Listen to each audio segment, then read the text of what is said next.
We're speaking today with two extraordinary individuals, Will Maley, Professor of English Literature at the University of Glasgow, and Dov Oshraf, lifelong scholar, activist, critical thinker, and carpenter from Berkeley, California. Besides being brilliant minds, Dov and Willie share something else, which is also relevant to this discussion. They grew up in families with a long and profound commitment to political activism and to political debate. And last but not least, both of their fathers were volunteers in the Spanish Civil War and literally put their lives on the line to fight against fascism. We're going to touch on a broad range of topics that have long been relevant to the left, and starting with a basic question about political violence and whether the ends justify the means.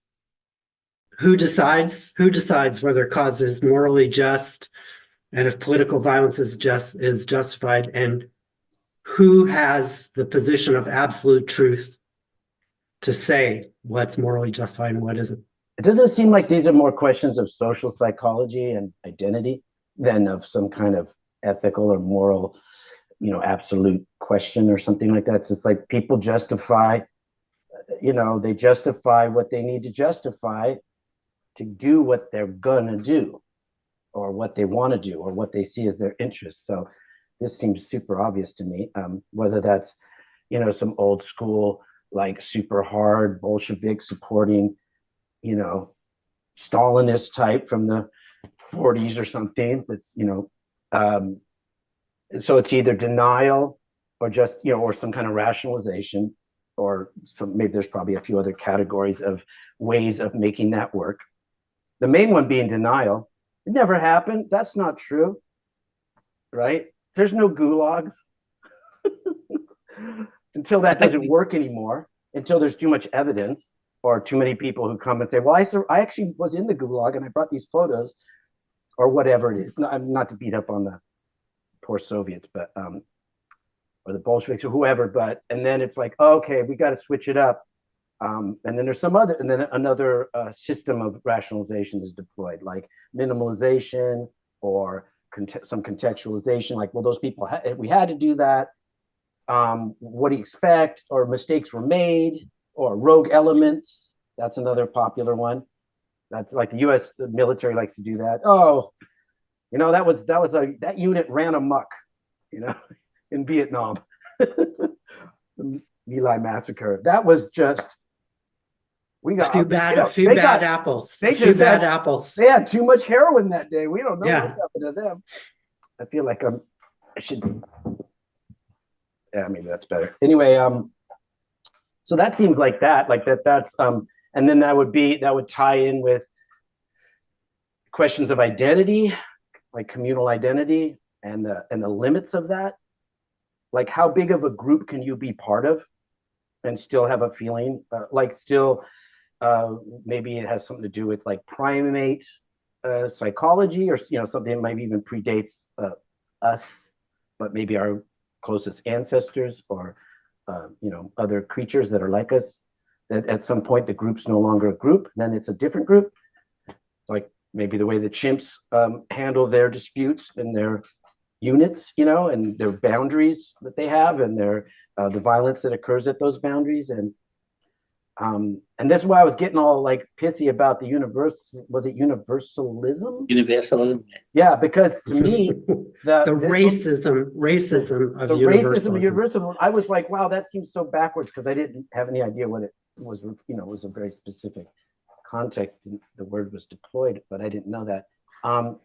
Because to me, it seemed obvious a long, long time ago that either it was possible for us as human beings to develop a universalism, not a doctrinaire, controlling, hegemonic universalism of the right way to be a human, but of a sense of empathy and compassion for basically for everybody, as much as that sounds ridiculous, and therefore some tolerance and respect and concern for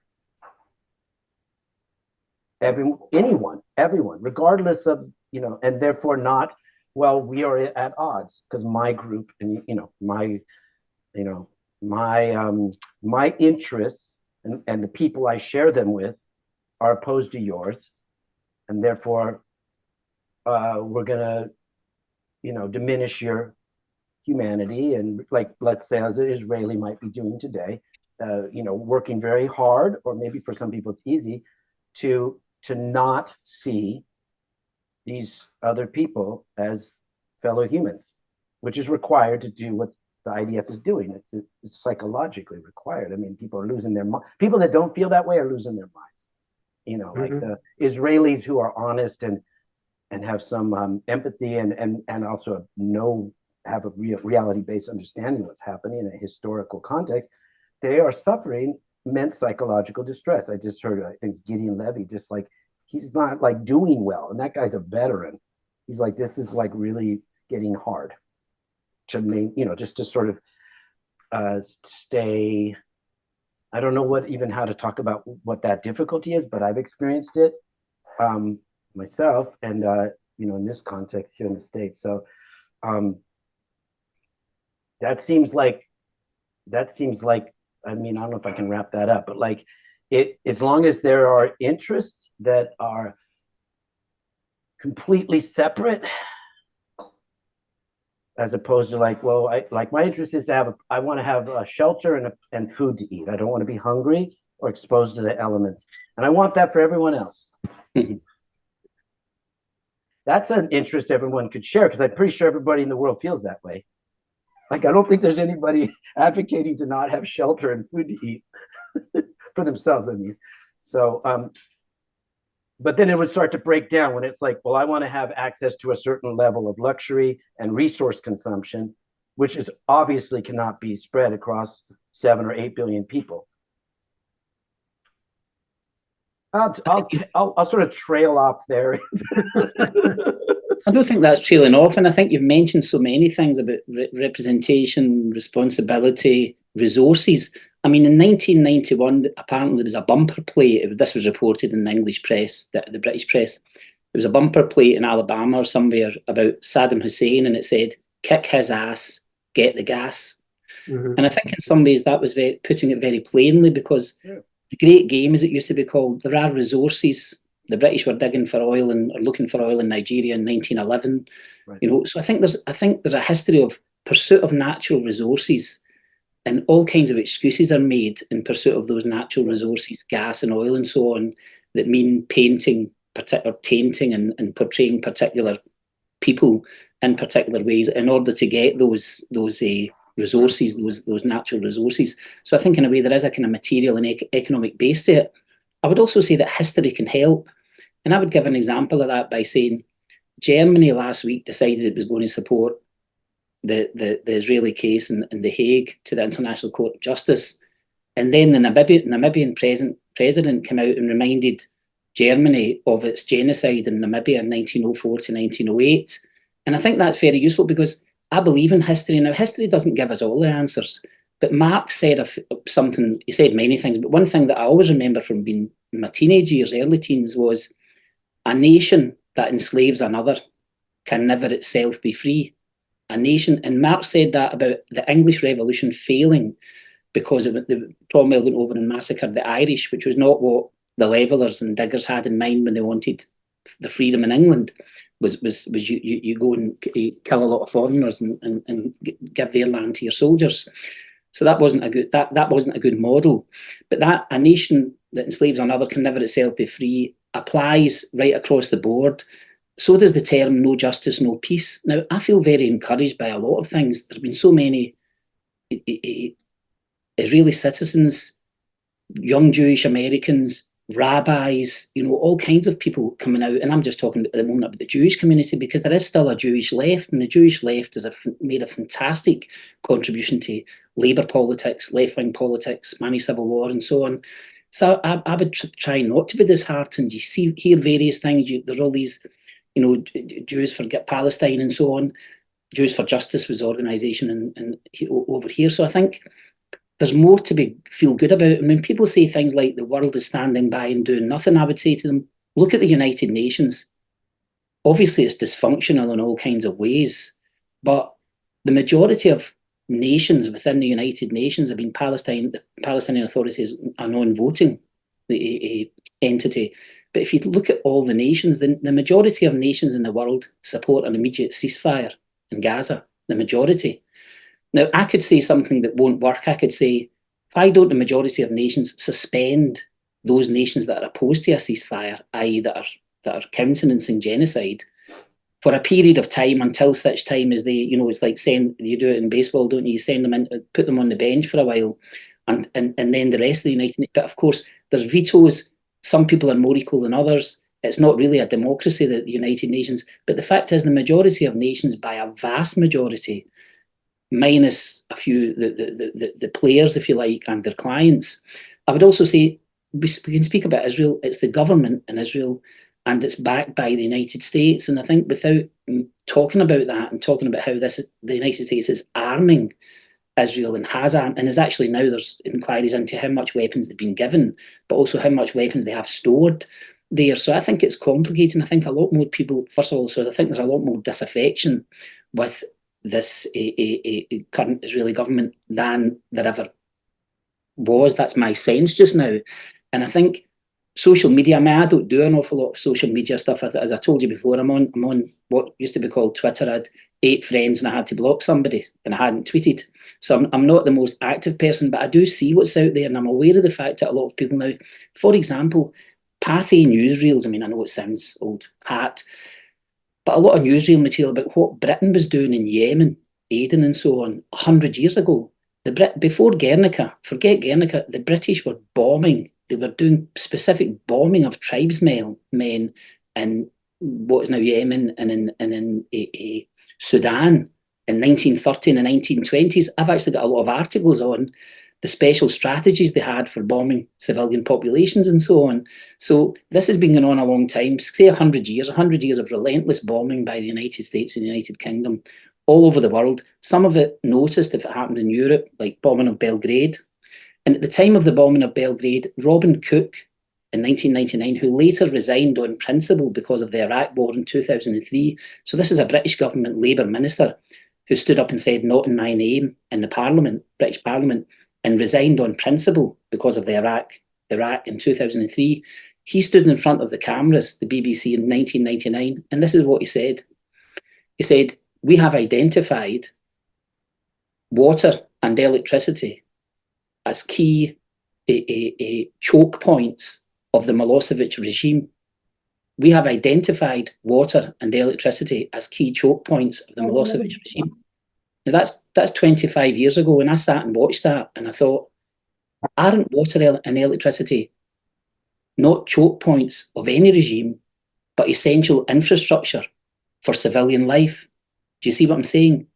So as soon as you start saying, let's cut off the electricity, let's cut off the power, you're denying hospitals, you're denying people. You do that when you blow up bridges, you do that when you blow up hospitals and so on. So I think there's something that's deeply morally wrong that has to, and there've been pieces going back 100 years about the bombing of hospitals, about the ethics and so on of the bombing of hospitals. It's got a long history.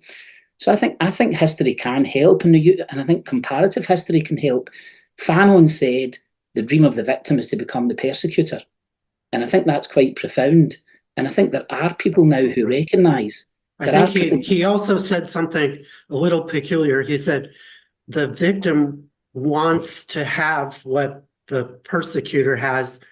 He'd like to have those things, and preferably with the guy's wife. Yeah, like, so I think so like it was a pretty honest statement, but it kind of lacked a little of the like feminist decolonization. Well, I don't think there's much of that going on the feminist decolonization going on at the moment, to be honest with you. And I think actually that there's particular kinds of sexual violence that are bound up with a lot of these things that happen. Yeah. And that's got a complicated history. I mean, most of the post-colonial novels I teach have rape featured in them, which makes it more difficult at this point to do that. So I think. But how do you wrap your brain around Hamas, for example? So because that's the flip side of, we're talking about Israel, but what about resistance against Israel? Like, what are the lines? So how do you? That's true. That's true. That's true, and this has been going on a long time. So some people would say, did Hamas produce Israel, or did Israel produce Hamas? And people, and I think bandy about words like terrorism, responses. I mean, I've worked on the 1641 Irish Rising, where they overthrew a plantation and supposedly a lot of massacres took place. I mean, a lot of goods were appropriated, that's for certain. But I think when it comes to resistance, risings, often people are boxed into a corner. They're deprived of their lives and livelihoods. They're left on the most barren piece of land. This is what happened in the 17th century I'm talking about. They're subjected to all kinds of, daily tyrannies and injustices. It blows up. And when it blows up, suddenly they've proved themselves to be the barbarians that the colonists had originally defined them as. So I think it's difficult. I mean, Hamas, but obviously there's Palestinian Authority and so on, but Hamas came into being, and initially that was a kind of a popular, it was based on kind of popular objections to the fact that the Palestinian Authority itself wasn't doing enough. So, and then I saw an interview, actually, I don't know if this is relevant, but I went many years ago, 20 years ago, I saw an interview, it was on the BBC, and it was a young boy saying, first of all, he said, if one of us dies, it's nothing. If one of them dies, it's everything. And then he said, if anybody stands up in a car or in any place and proves himself to be a speaker, I'm talking about a Palestinian, so somebody who stands up and speaks, they get shot from an helicopter gunship because they're seen to be a potential leader and they're assassinated. And I think that systematic policy of and they've talked openly about it, assassinate anybody who's a speaker, who's charismatic, who's a leader. If somebody says, where is the Nelson Mandela among the Palestinians, they kill off as many of them as they possibly can. So, and what this wee boy ended up saying, he was about 12, he said, who's going to be left except the people that want to fight? If you take away all the talkers, if you take away all the speakers, all that's left is people that can fight. So I think there are desperate measures and desperate circumstances. That's not to excuse it, but I always think violence is not on the table. Violence is the table. And those of us who pay our taxes to keep a standing army that goes all over the world and does things in our name that we don't approve of, have to look at ourselves and say, no, violence is not a choice that we make. We can call ourselves pacifists. I mean, I know a lot of people that argue about what pacifism might look like or what non-violence might conceivably be, which is very hard to work out in some cases, and some philosophers have argued about it for years. Jacques Derrida is one of them. He talked about violence in relation to language and so on, and it's complicated. He's got a long essay on the Walter Benjamin essay, Critique of Violence, talking about how states, take the United States, states founded on violence, then sweep it under the carpet and say, oh, what? No, we're against violence. We just enforce our. So the fact is, states are violent. They're founded through violence, and they continue to operate through violence. A lot of that violence is off-screen, off-stage, happening in other countries. I mean, I've said the thing about the British have been actively involved in conflict for over 100 years. Some people might say for 400 years, but over 100 years, in all kinds of theatres in the world, overtly and covertly involved in wars. Wars have been part of their makeup, and they've had military bases deployed all over the world. They've had aircraft deployed over the world. They've had relentless bombing missions. They spend billions on aircraft that have to be used within a certain period. That's why they want to test them and try them out. Some years ago, they spent £23 billion, the British government, on these fighter aircraft. Now, they're become obsolete after a period of time, so they have to be used, whether it's in Syria, Iraq, Yemen, whatever. So I think there is a situation with the arms industry, with natural resources and the thirst for them, with big corporations, and with the fact that people, whatever government they vote for, they get a government which is enthralled to big business, which is enthralled to the arms industry. And that's a problem. And that's why you get Obama, nothing changes. You get Blair, nothing changes. And we're really not, or Biden, nothing. So we're not getting to that.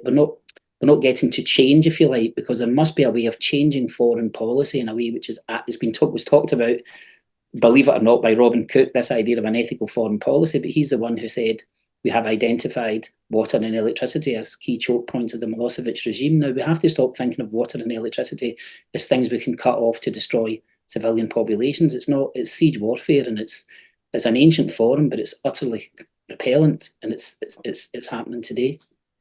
Doesn't it seem? to me, the rules of war and war crimes and Geneva Conventions and all this stuff. I mean, I'm not saying I appreciate the Geneva Conventions, but it always felt to me like completely absurd too. Like, what are we talking? Like the rules of war, like the right way to. I mean, I was just like, what? This is kind of absurd, and the moral objections to incorrect war making. While I completely agree, when I hear these stories, I'm totally horrified. I think, well, what is the version where it's not, um, like for example, like how many militaries are volunteer armies? Like how many soldiers in human history have not been conscripts? If they're not economic conscripts. Oh yeah, especially if you include like contextual forces and maybe even like even with the IDF, like I've known a couple ex-soldiers, and they've confirmed what I've read, which is if you do not in Israeli society, which is I mean they have mandatory, they're conscripts, they have mandatory service there, but it's also widespread and everybody, everyone does it. Not really everyone, but if you don't want to do that, you're socially fucked. And if you and also not just that, when you participate, like my friend Iran, who lives just up the street, he was a tank commander up on the north in some of the battles there in Lebanon and stuff, and he said that the fact that he's smart, he's got a really good, like he's a charismatic guy, like people would follow him, he's really like clear-eyed, and so he became a commander of a whole tank little, I don't know what scale, but he was a tank commander of like some unit of tanks, which is a mid-high level thing to achieve for not a professional soldier over there, for like just during his service. And he said this opened all kinds of doors to him as a, if he stayed in Israel, so you go get a job, they ask about your service right away. And if he says, oh yeah, well, I served this and that, we were up fighting Hezbollah, blah, blah, blah. And they're like, oh, wow, okay. Well, look, I think we got our guy here. Anyway, that's sort of tangent, but who's willingly, I mean, we'll get back to the Spanish Civil War, of course, because those guys were volunteering, but a lot of the people they were fighting weren't. Like, I'm not sure all the Spaniards that were fighting for Franco were all like pure volunteers. I don't think that would be fair. And I used to ask my dad that, like, what gave you the right to travel across the world and point a gun at some Spanish kid who grew up in a village and thinks he's defending his family? Or Moroccan kids. Oh, yes, right, exactly. Or a mercenary, but obviously someone might, the economic conscript. Anyway, that's a divergence. But these were good points. I don't think that was a divergence. I think the point. So the idea of like military value. Why wouldn't, if NATO's going to go in to Serbia, do some campaigning there? I mean, they would want to create, like, what isn't the main idea is you overthrow a government or reigning power by creating making it untenable for it to rule. And as long as the people are like allegiant and going to stick it out, the average person, you have to keep decimating conditions until they become unlivable, and people go, we're not going to obey our orders anymore. We're not going to show up, like in Germany, or like in Japan. I was just listening to this author who was being interviewed about describing all the things before the atomic bombings. So the firebombing campaign, which I was largely ignorant of, and they burned every major city in Japan, worked their way down to secondary cities with firebombing until they were running out of targets, and they preserved Nagasaki and Hiroshima for potential targets for atomic bomb. They actually had to set them aside because they worked through all the similarly populated cities with firebombing campaigns. And I've heard of Tokyo, but I hadn't heard of every other place. And yet there was still like a will to resist there. I mean, I don't know, there's still like at least political will, like from the emperor and stuff. It's just like, it's kind of, it's hard to sort out. I mean, the morality of that for me is just like, yeah, if you firebomb civilian populations, you're a fucking douchebag, you know, whatever the guy's name was. I forget the guy who was in charge of that. LeMay, I think is his name.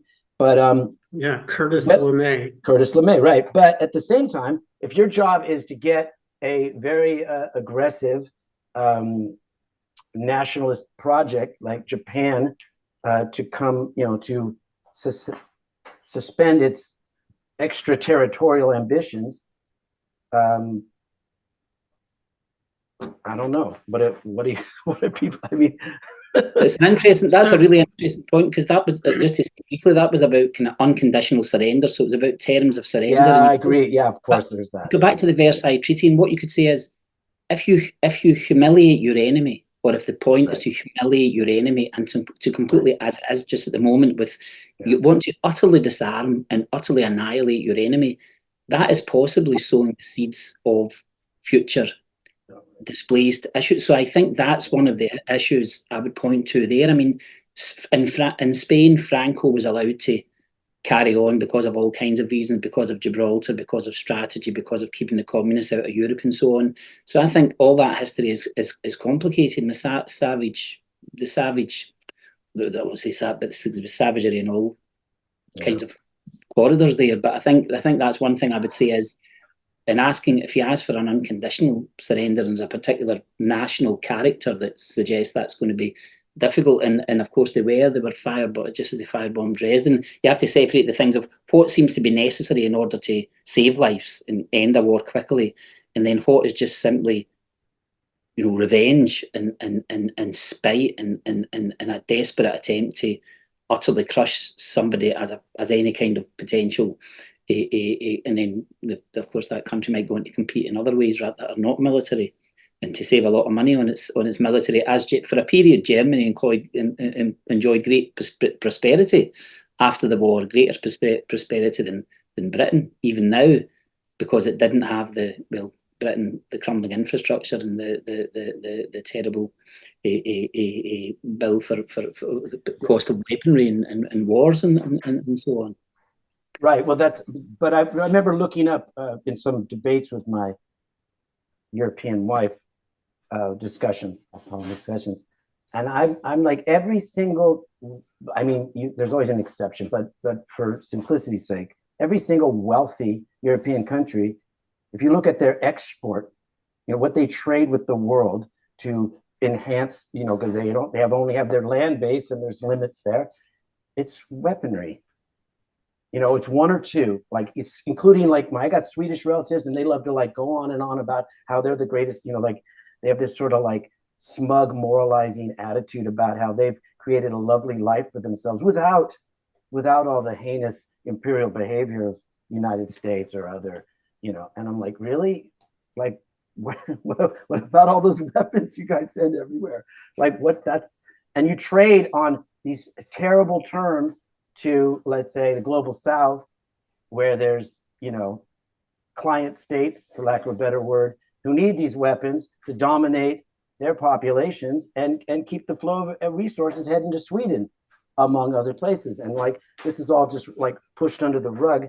So I pretty much like, is there anybody who's materially well off, any culture, country, what nation, whatever, that's materially well off, that isn't completely involved up to its neck in the standing violence or the open violence that we call warfare? And I say, no, there isn't. And that all the people in those countries, including this one, who complain about the poor division of resources, like in the United States, like the growing wealth gap and blah, blah, blah, blah, blah, or the racial disparities of wealth, which are very notable. You don't hear those people talk about, well, if we actually got rid of the whole thing where we as a group are completely exploiting like Salvadorans or, you know, whoever grows our coffee, then we'd have a lot less to divide up. Like, that's never the discussion. I mean, there's exceptions to this, but it's always, there's a line drawn around, and this is the pie, and it's unfairly divided. And kind of like what you're saying, Mark, what Fanon says, like, you know, I'm jealous of those people who are above me in this structure, right? I'm jealous of the wealthy people that live in the neighboring community and send their kids to private school and get to learn other languages and go on ski trips in Switzerland or whatever. But I'm not too often, except in very vague and self-comforting moral terms, talking about the people that are serving my level of material wealth, which is not sustainable if we spread it around the world and say everyone's going to get about this big piece of the natural resources. Well, I'd go down, even though I'm relatively a victim in this society. I'd live at an even more modest level. That's not discussed, which brings all that stuff to me back to this like anthropocentric, everything being focused on human beings. But if you talk about resource base and the decimation of the natural world, and there's 4 times as many humans as there was when my dad was born, and that was just about it was going on long before he was born, this incredible ramping up of numbers of people and per person impact on the actual biosphere. Then all this stuff to me becomes, it's like a netherworld of like, it doesn't make any sense.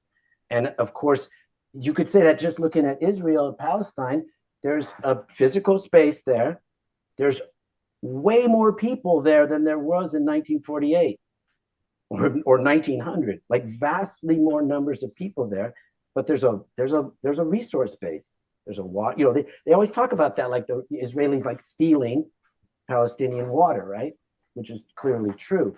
But the numbers of Israelis have grown, of citizens of the state of Israel. There's way more people there. And the number of Palestinians has grown, of course, too. And so that's not like, of course they're fighting. They're fighting. The Israelis want to take that space. It's kind of reminds me of what Barbara Fields says about the slave trade. She goes, the slave traders didn't hate Africans. They weren't racist. They didn't care about any of this. They wanted free labor. It wasn't out of like spite. They weren't like, let's go sail our boats all over the place and grab these people and do all this stuff. It's like, yeah, they wanted to trade free labor to people who wanted to buy this, create this product and then sell it. And then, of course, in order to justify that socially and morally, and they had to create a system of race that made it make sense, right? That these weren't people. And this is exactly what the Israelis are doing now. But they're not doing it because they hate Palestinians, although they clearly hate Palestinians at this point. They're doing it because they want the stuff. They want the space. And you can't have the space if other people are there, Yeah, but there's that need to have the other in order to feel united in your own group. I mean, that's just a But don't you think it's a the other way around? human compulsion. But if there was just like 500,000 people living in Palestine, as there once was, I think, and so there was like tons of space, and there was no modern giant cities with all resource intensive lifestyle. Yeah, early Zionism. You're describing. And people are totally getting along. They were hanging out and they were going like, "Hey, you want to come to the mosque this week? We're having this special party, and you guys could come, and it's pretty cool. We have a special food. You like it? It's kind of like that special food you guys like to make that other time of year, or whatever." There wouldn't be this like at people's throats. They might even have like a regional identity that transcended these religious or cultural distinctions, and be kind of like, still under one kind of, we're people from this area, or, we're neighbors, or some other kind of identity, which apparently was going on quite a bit for a long, long time, neighborly relations, until, well, now we want a whole lot of people to be here. And where are they going to live? And where's their water source? And where's their food? How are we going to grow food for them? And how are we going to create an economy that gives everyone a role and gives them a forward path to greater prosperity and blah, blah, blah, modernity and industrialism? And then, well, now we have a problem. Now we have to displace some people. But it's not out of, and then the hatred and the othering is the needed psychological mechanism. So people can do this. So you can organize the effort around us. The glue. Right? And also as a defense mechanism to, like my dad used to sit around and go like, he just no good German, but a dead German or stuff like this. He said, or Nazis or whatever. He talked about this. And I'd be like, dude, I know people with Nazi tattoos. Like, I'm growing up in the 70s in Venice. They don't know what the fuck it means, but they know it's like outlandish and taboo.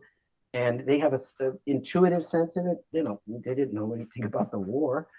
And I'd just be like, this is like the Spanish kid you're shooting at, who's from some fucking village in Andalusia and doesn't know anything. It does not have the capacity to understand what they're participating in. Not the way we might critique it, at least. And so how can this be? I mean, you might have to defend yourself, okay, but how can you possibly buy into the idea that this is your, like, at some essential level, this is your enemy? Like a German is your enemy. Like, I'd be like, well, where did this German come from?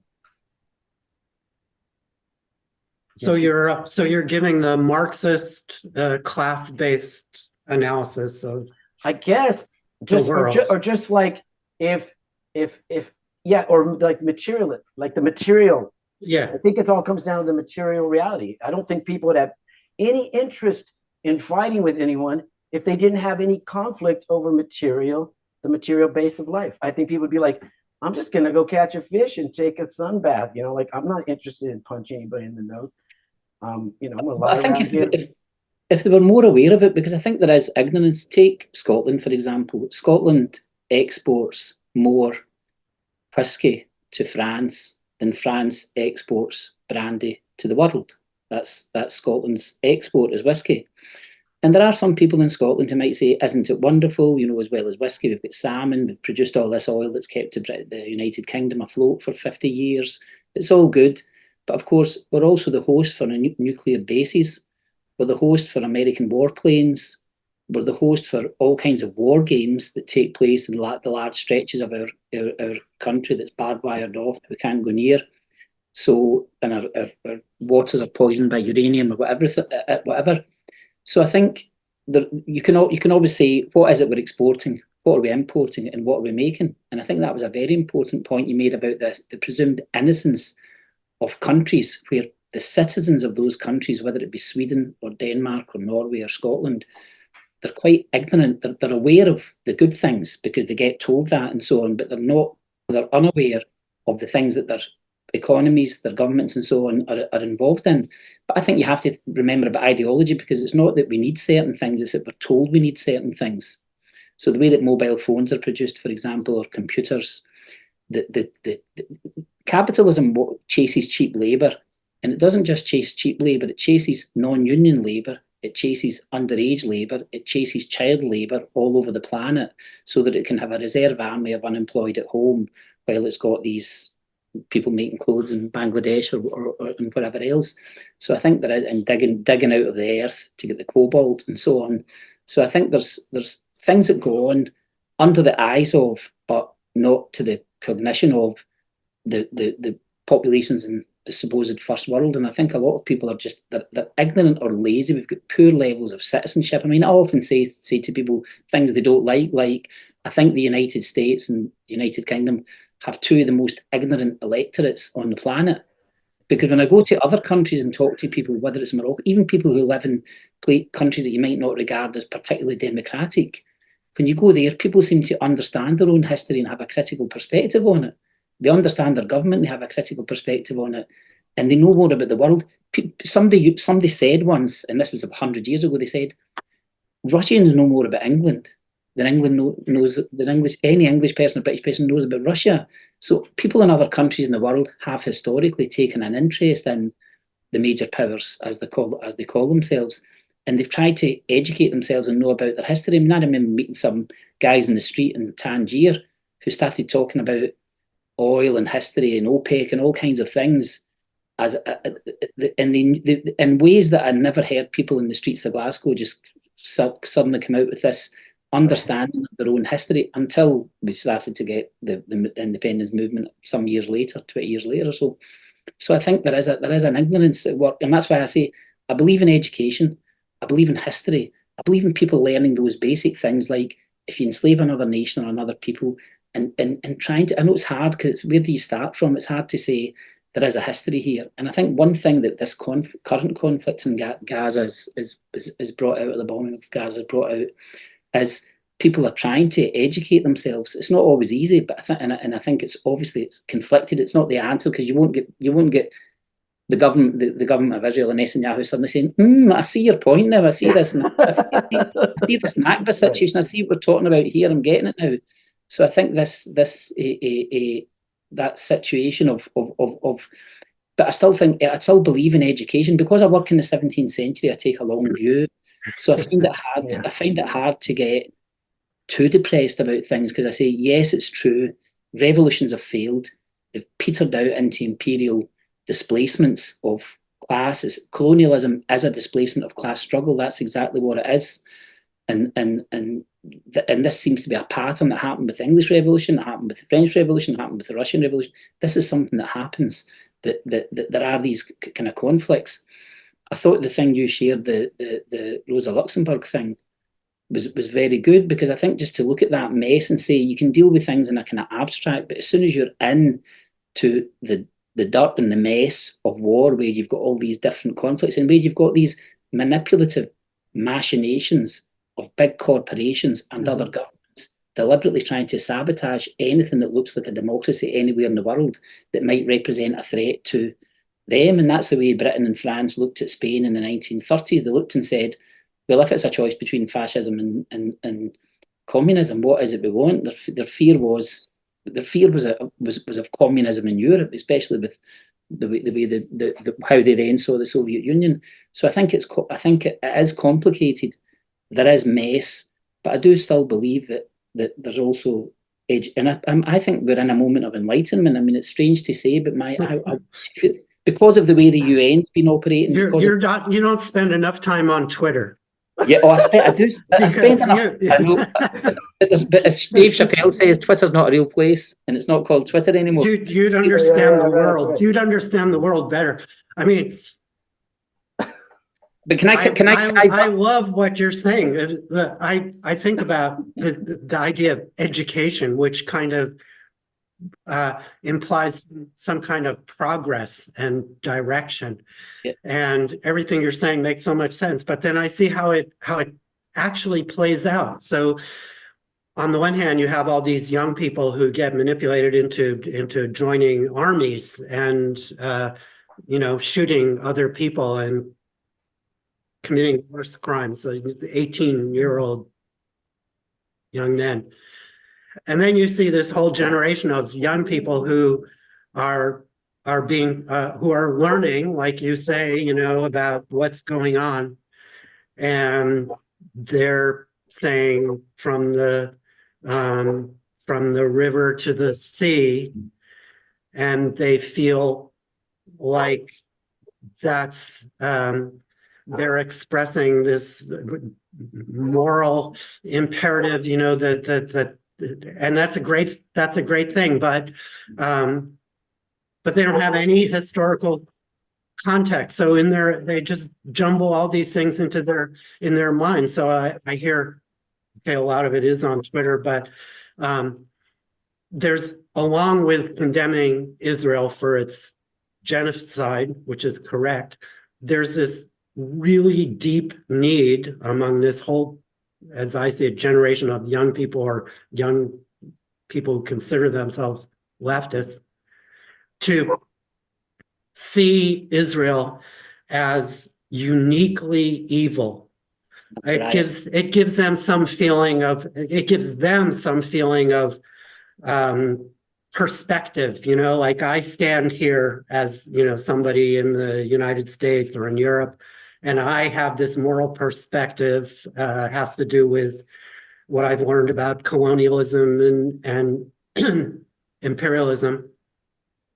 And Israel, is like this paradigm of evil that is unlike anything that ever came before. And I hear some of the smartest commentators making that kind of case, like smartest as in they're not necessarily historically smart, but they're just super smart. I think you're making an excellent point there, and that's what somebody would say anti-Semitism is when you single Israel out for and speak about it in a way that you wouldn't about another occupying, invading, or another power, or another settler colonial society, or any other government doing any other kind of action. And I agree with that. I mean, 40 years ago when I was studying politics at the University of Strathclyde, I told some friends who weren't at university that I'd been asked to do a project in a fascist country and I'd picked Britain. And that made them laugh. It made my non-university friends laugh. It wasn't true. I wasn't doing an essay on fascist Britain, although it would not have been wrong to do so. But I think you're getting carried away and you're at risk of generalising and universalising. And I'll tell you something about Twitter that's important. There's a 6-part series on television that was on Netflix about Prince Harry. Now, you might think, what's Prince Harry and Meghan got to do with anything? Well, believe it or not, in episode 5 of that, because my wife and I watched it, we were riveted. In episode 5, there's a discussion about the racist Twitter storm about Meghan that occurred, emanated in for the tabloids and so on, but the racist Twitter storm. And there was a very interesting black American who appeared on the screen, Man, and he worked for an organisation called Sentinel, and their organisation looked into Twitter and how it worked. And this is what he said. He said that there were something like 24 accounts who were behind the 700,000 tweets. Now, I think it is important to remember, Twitter's not a real place. There's a lot of fakery and provocation. There's a lot of people that will say things, and that's the opposite of what they think, but they're saying it to put it out. So I think there is a risk. I mean, it's perfect propaganda. So I'm not saying it's all psyops or whatever, but I would be distrustful of Twitter. There's another kind of Twitter, and I'll only go on as a kind of a troll, as it were. I only look, I don't do things. But I see that people are putting up Pathy and Newsreel, or I saw 2 little pieces of footage on Twitter. One was Harry Truman at the founding of Israel saying, the Zionists want more, but we can't give them it. But that was him. He was coming out, and Harry Truman himself was speaking and saying that the Zionists want to have more, but we can't give them it. And then I saw a clip of Joe Biden sometime in I think it was supposed to be the 70s or something, and Joe Biden was saying, if Israel didn't exist, we would have to invent it because we have a stake in that region, or we want to have a stake in that region. And I thought, these are absolutely astonishing things, and they're not things that are really, I mean, they're in the public domain, obviously, because they're video clips, and they're not, unless they're deep fake or AI. So I think there's another aspect to Twitter, and that is that, and it happened with Namibia and Germany, Twitter is also a place where suddenly thousands of people know about German atrocities in Namibia this week who didn't know last week. So I think, as well as all those, and I know the terrible, I mean, especially around the transgender issue, the misogyny, the death threats, the rape threats that women get, the terrible, terrible bullying and hate, and a lot of people have been frightened off Twitter for those reasons. Really nasty stuff goes on, and I know that even without, I mean, I don't need to dwell on Twitter to know some of the poisonous, toxic, horrible, nasty stuff. And then people even that you wouldn't expect to, you realise they're responsible for some of this discourse. So it is real. They're real people who are really responsible for this, who should know better. But it's like Twitter does something to people's, mashes up their brains, and people also go on it angry. So it's a bit like road rage, social media rage is like that. It escalates, and if you're not part of it, if you're not in there, you don't realise what's happened. There was a famous case of a British Labour leader called Neil Kinnock, and during an unsuccessful election campaign, he was taken into an arena with 10,000 people waiting to hear him. But the people with him made a mistake, a fatal mistake. They took him through the crowd. They took him through the crowd before his speech. And this crowd was so ecstatic and so over the top and so furious about the Conservative rulers that by the time he got to the podium, instead of speaking, he just went, all right, all right, all right. and everybody watching on television thought, this guy's off his head, what's going on here? But he was responding to the hysteria and delirium that had just passed through. And I see it on Facebook, because Facebook's a bit like a garden party, and Twitter's like a rave. And sometimes somebody comes off Twitter raging and comes onto Facebook, and it's like your drunk uncle arriving at the garden party, right, the kiddies party. So I think there is something about that environment. But I would also say to you, first, don't believe everything you see on Twitter. It's the first thing I would X. But my problem with that is Twitter is what you say, but it's also there's a connection between what we see on Twitter and let's say what we see in elite universities. And because it's a generational thing. And those people in the elite universities, they're the next leaders of our system. So however you analyze the system or understand it, if it's neoliberalism and that's the new hegemon, these people in the universities who back to Palestine and Gaza, since that's the big issue on the plate that's kind of bringing all this stuff out. They're the ones who are just learning, even though they're in these super elite, this ivory tower world, and they're being subject to they're I don't know how to put it. They're blowing all their moral and emotional energy in this cause without really understanding what's going on. Everything that you were both talking about before, the real issues that are driving things. But do you think that's true? Because I think, first of all universities have got an issue. They're part, in my university, for example, is part charity, part private institution, part public institution. So I think universities have got a complex history. For Thomas Hobbes in the 17th century, universities were the seedbed of the revolution. Universities were the problem. It's where all the people were getting big ideas about changing things. So universities were to blame for revolutions. Now, everything's changed over time. And if you've got a university like Harvard that takes a billionaire in as a student because it's money before merit, and then that billionaire becomes a graduate, and then that billionaire decides, so they don't become a billionaire because they went to Harvard, they are a billionaire. They buy their degree at Harvard, they move away from Harvard, then they come back and say, don't teach that, sack this person, do that. You're hoist by your own petard. I mean, I think the fact is universities aren't independent intellectual institutions. But I would also say that I would be fairer, I think, than you and say there are a lot of people in universities who work in universities in different areas, whether it's international relations, arts, politics, other areas, who do have a political view, but they're not always allowed, they're not always able to voice it. And I think one thing that's happened with the way in which this particular conflict from October the 7th, this episode of it, has blown up, is that a lot of people have had a build-up of kind of a rage and they feel it's been bottled. And I think, but that just happens to have come at the moment of a set of social media. And I think there are a lot of outpouring. And I think a lot of that can become hysteric, that can become desperate. It can be absolutely, yes, I would say it can give rise to anti-Semitism. It can give rise to generalizations into hate speech, into really factually incorrect statements as well. I'm sure it can. On the other hand, I think that there is also a danger that you characterize some of that material, that you see that as being the whole picture. And luckily, because I'm not on, but the American, I'm map safe from Twitter. So what I get sent, my brother's not on Twitter, but he'll send me now and again a really interesting interview with the son of a Holocaust survivor talking about Palestine in a very intelligent way in a 20-minute interview. And that's a link that's been posted on X, or he'll send me some other exchange, or he'll send me all the videos that have gone up about the history of Yemen and so on, or Namibia. So I think there is another side to things. And I think obviously you can go on there and you can go straight into the dark side, as it were, straight into the really unpleasant stuff. And I know it's there. I'm not unaware. I'm not ignorant or innocent. But I think that also out there is a lot of information. And I think people are also getting, okay, it's a crash course, but they're getting a crash course in history. Some of these people, that'd be my claim. I'm Pollyanna. I'm on steroids. I want to be optimistic. So I want to say there is good stuff out there. You just have to get to the good stuff. And you get to the good stuff. If you don't follow the algorithm in a particular way, then you can kind of navigate through X. And what you're getting is more dissent, intelligent dissent.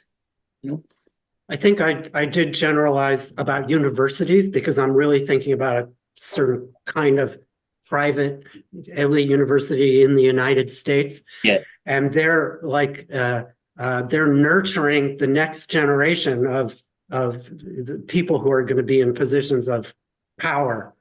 And this situation in Gaza as an example, and I would say identity politics in general, have allowed them to blow off their steam, their energy, their moral righteousness in a way that's harmless to power, and that in a few years they'll be at Goldman Sachs, like working along. They'll join the ranks, and it's their If the donors have their way. their energy and idealism is being kind of hijacked. And I think that's the part that I see on Twitter, how there are always there's a core group that's ideological and they know what they're after, and then there's people who are just kind of seeing things on the surface and they're morally outraged, rightly so, and they don't see how their rage is manipulated, in fact, diverted into these harmless directions. I just want to, I mean, we've talked about this before, Mark, and I was kind of, I tried to investigate what you were saying. It's obvious. It's so obvious to me. Investigate which the question of like what? Oh, sorry. Yeah, the role or what extent, or even if at all, anti-Semitism has anything to do with the discourse around what's going on in Palestine, and it's so obviously true. It's just so patently obvious that anti-Semitism has a big piece of this, and it's not in the sense that people express outrage at the violence perpetrated by the state of Israel. There's nothing anti-Semitic about that. That's hopefully natural to anybody who has a heart, But the particular framing and the analysis and the sort of contextualizing and this stuff quickly starts to have this flavor. And I've sat around thinking, like, well, are these people all like, why would they even where would their anti-Semitic sentiments come from? And I don't think it's the typical ones of like, let's say, Nazi, or neo-Nazis or something that have bought into some, the secret government stuff, or the Elders of Zion, or the, manipulating us or something, all those kind of fantasies. It's just, it's okay to do it.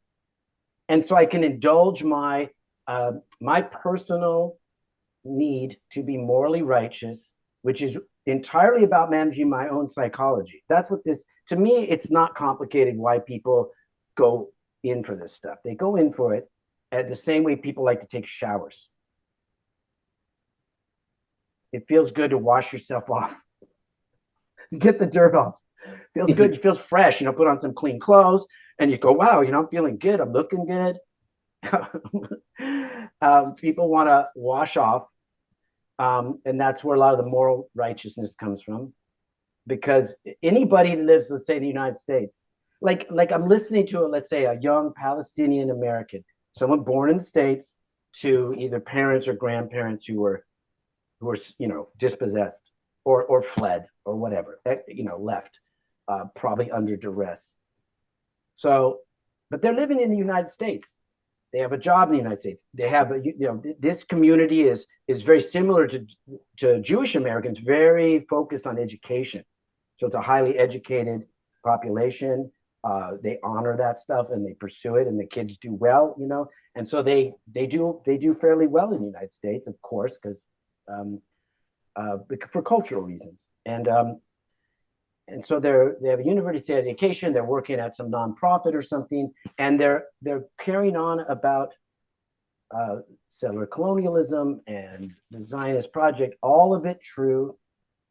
Not a word that they are now, their entire life since the day they were born, a participant in a much greater crime called the United States of America. If you're all interested in settler colonialism and the problems it presents, and the terrible consequences that it makes inevitable for people in the periphery or at the center during the settler times, then you can't, as a citizen of this country, get up and start. You could get up and talk about it with great conviction, but you can't get up and start pointing fingers. You can't. That's so disconnected. It's unfathomable. So why would someone do that? Because it's intellectually bankrupt, and it's so clearly that way. And I think it's motivated by a psychological mechanism, right? I want out of this. I want to be on the outside, looking in on, on the terror, on these dark behaviors, right? Bombing of civilians, for example. I don't want to be the taxpayer who's funding that, but they all are, just as I am. I mean, they might say to me, blah, blah, blah, blah, blah. Let's say I was a typical American Jew, which, by the way, Willie, just so you know, like my whole life I've been talking shit about Israel, and I've just got excommunicated, to use the Catholic term, over and over again. Like I barely could get my dear father, who was super clear-headed about who's like the bully and who's the victim, but he had trouble with Israel. Like he'd get kind of muddled. He wasn't like a Zionist, but he'd get muddled. It would tangle him up because he was 30 years old when the Holocaust reached its peak. It's a context and everything, and I think, go ahead, but I think you're saying context and comparison. You could say the Namibian Protocol is part of that, understanding that there's been a history outside of the history of the Second World War, and understanding that there's a history in the United States now, and you're absolutely 100% right to say that people are looking in one direction, and when you look in one direction and you single out one state, that is a kind of exceptionalism, and you have to be aware of the fact that the United States, there's a whole history of global colonialism. The Second World War was more than the Holocaust. This is about the world, and that's why South Africa and Namibia are suddenly on the map. Right, which is really interesting that that they're leading that sort of as on the nation state level. So I've tried to answer this question my whole life. Why would, let's say, when I was in my 20s at university times, I couldn't find a single person that could tell me anything about the Vietnam War, and it literally, like, there was still like tons of unexploded bombs. It was just over. Like I was in junior high when it was actively going on, and no one knew anything about it. They didn't know how, even things like just I'd say roughly how many people died in the, I mean, it's more than just in Vietnam, but in those, and people would have no idea. They'd just be like, I don't fucking know. And I'd be like, so I would think about, like, well, why would someone want to know that? Like, what, there's a lot of things you could know. There's lots you only got so much time to know stuff. You could know about, some random sports shit, or, people got all kinds of knowledge, deep knowledge. Who's the poker champion of the world? Which, are you talking 5-card draw or Texas Hold'em? Like, people know crazy things, but they don't know about that. And I thought, well, right. Like, people even say, like, well, why do you even care? And I'd be like, you're such an asshole. But then I think, well, if I take their question more broadly, like, why do you want to know? Well, they got a point. Like, I've been accused of being self-torturing my whole life, basically, along these lines. Like, why would you torture yourself with that? So why would people want to fixate on Israel as opposed to just focus on it because it's legitimate moral calamity, but fixate on it? And I'd be like, well, I think it's about this. I think it's like a displacement technology, right? Like, I want to be rid of something, so I'm going to put it there. And that thing that people want to be rid of is the same as my Swedish relatives. What do they want to be rid of? The terrible angst and depression and self-loathing and all kinds of complicated and unmanageable psychological conditions that come with being honest and fair about what's going on and where your bread is buttered. And similarly, as in this country, I've been to lots of talks. I got sort of like attacked at one where I got up. I don't know if you guys are familiar with Michael Parenti, but he's a really great Marxist thinker. He's given a talk here in Berkeley. This is early 90s maybe. And I went to it, and he was talking about, empire and why is the United States involved in Central America or Iraq or all these places. And he kept talking about us and them. So there's like the them was the militarists, the global, the elites, the corporate elites, the political elites, and their interests. And then us, and us was the people in the room, like the Berkeley leftists, I guess, right? Or whatever. And so I got up at question time and I said, okay, like, I totally appreciate everything you said, but it seems to me like there's a few more categories.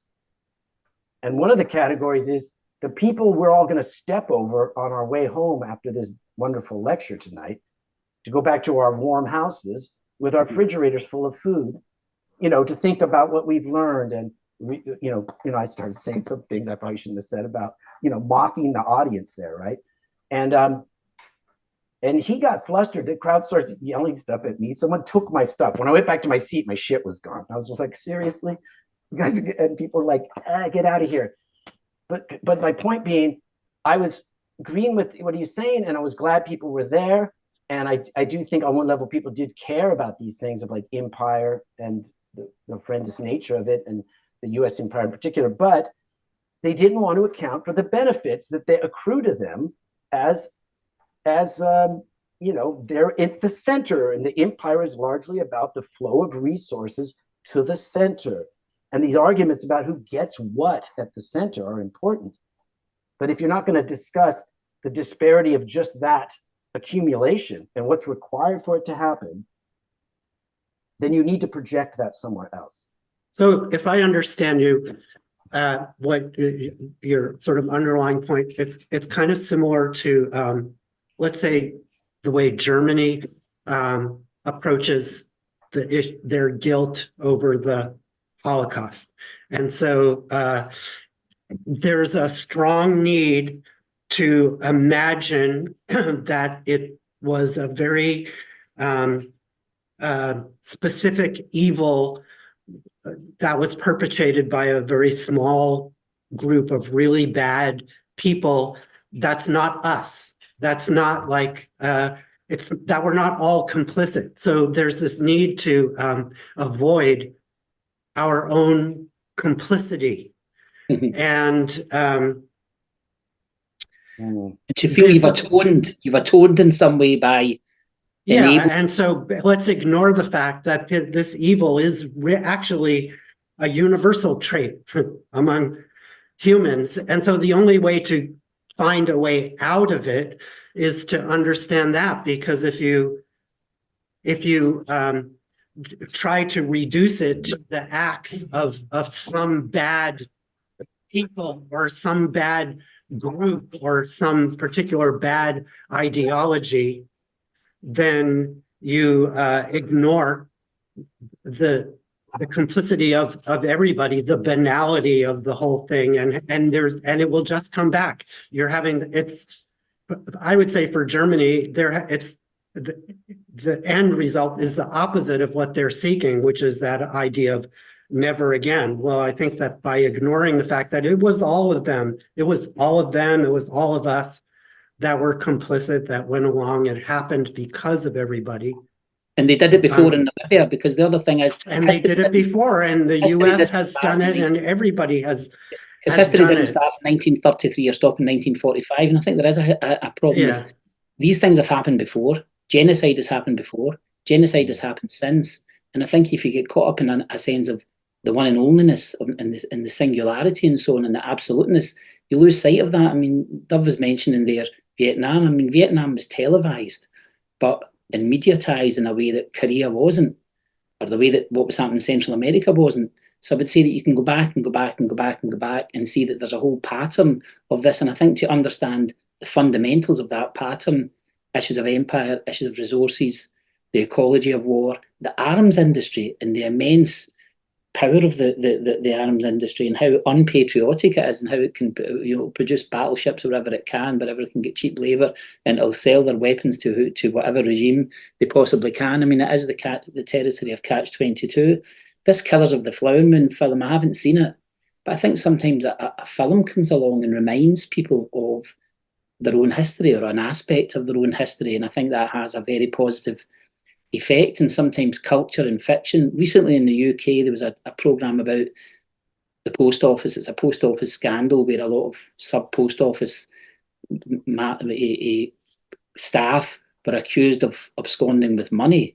And it was actually to do with a new IT system that kind of failed. So these were false accusations. But this a fictional piece of drama about this has led to a major government inquiry. And sometimes it is just people become aware through culture, whether it's through film. And I think that's one of the things that happened maybe with Vietnam. But I think I remember looking at a documentary by Chomsky did, or a program that Chomsky did about Korea, and I just remember how interesting it was in terms of what was happening in the immediate aftermath of the Second World War, which was a continuation of the anti-communism that was shared by Germany, by France, by Spain, by Britain, by America, by all the major colonial powers, shared in a single thing, which was their commitment to eradicating communism. And that is something which travelled right through the 30s, into the 40s, and into the 1950s and beyond. And there's always been a left, but that left has been fissured and fragmented in so many ways by propaganda and so on, and also for understandable reasons, because of the way that states that were supposed to in some ways be a hope for them turned out to betray them and to be false hopes and so on.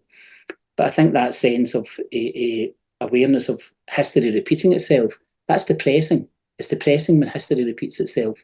But it's also a lesson that history repeats itself for people to be aware of it and to watch out and say, wait a minute, I'm coming in halfway through this movie, but I've seen this before and I know where I am. And I think there's something very familiar about what's happening. I mentioned something on Facebook, which was 15 years ago. I was sitting watching Fox News for some reason that I've never quite worked out. I was in somebody's house who had Fox News. I don't have it myself. And Shep Smith was on Fox News interviewing Mark Regev about what was happening in Gaza. Oh, fuck. And at a certain point, Mark Regev said, you know, Shep, we're not dealing with people here. Mm. Or words to that effect. At which point, Shep Smith, I nearly fell off the couch. Shep Smith said something that no BBC journalist had ever said. He said to Mark Regev, I'm sorry, I'm not going to let you speak like that. This was a Fox News journalist telling Mark Regev that he wasn't going to be allowed on his show to refer to these people as subhuman or not human or animals or whatever. And I thought, God, that's amazing, because there's not that challenge isn't done, and you wouldn't get that in the BBC. They would just, and the same with the BBC and the Guardian at the moment, they just Hamas terrorists. Every time Hamas is mentioned, it's Iranian-backed militants, but they never say the US-backed IDF. But that's the reality. The reality is, in fact, if somebody was to look at it, they might say, in terms of who's funding who and how much they're funding them by, the United States is a far superior funding body. Yeah. If you're looking for an arms grant, they're a far superior funding body of weaponry around the planet. A lot of people, and this is the same goes in Iran and the United States, that a lot of ordinary people are living, a threadbare existence. I heard a statistic 40 years ago, and it probably wasn't true, but somebody said 40 years ago that in America, in Reagan's America, there was 10 million unemployed and 2 million eating out of the trash, or living on their wits, basically. And that's in the great world leading economy and military policemen and so on. So I think that there is that kind of complication as to how things are reported. And I think as soon as you start banding the word terrorist about, then you do dehumanize, and you can dehumanize a whole population by characterizing it in a particular way. That goes back to your original question about political violence and who's for violence or who's against it, and whether violence is the table or whether it's on the table, whether we can choose, or whether, as Dove would say and I would say, that it's not a question of choice, because we live in states founded on violence, whose foreign policy and a lot of their other policies are conducted with violence never very far away, and sometimes violence happening that we might not know about, violence happening, in order to get the resources that we're thriving on, and so on. So I think there's that kind of aspect of it. As citizens, it's our duty, not as subjects, but as citizens, it's our duty to inform ourselves as best we can. And I agree about not singling particular example, because what happens, it's a kind of journalism. Suddenly something's front page, and then it drops off. It's Ukraine, and then it's Israel and Gaza, and so on. And I think we have to be more aware of the interconnected and interlocked way of, we are the world, and there is one world, and governments don't represent the people, and a lot of the same things occur time and again. And I think if we can sufficiently arm ourselves with knowledge and educate ourselves and educate others, then we can at least begin to do something. So I try not to be despairing, especially when my father fought for a socialist republic and died under an imperial monarchy. And that'll probably be the same story with me. So it's not a good story when you feel that there hasn't been the change that you need. And Obama talked about change we need. But what did he do what was he able to do to achieve that change? You could look back and say, what actually materially changed? What can you say? And some people might point to some reforms that had some benefits and so on. But I think the fact is that the Labour Party and the Conservatives in Britain, you could put a credit card down to try and separate them. The Democrats and Republicans in America, until you change the foreign policy and the outlook and the attitude to other countries and the capacity to bomb anywhere in the world with impunity without even debating it.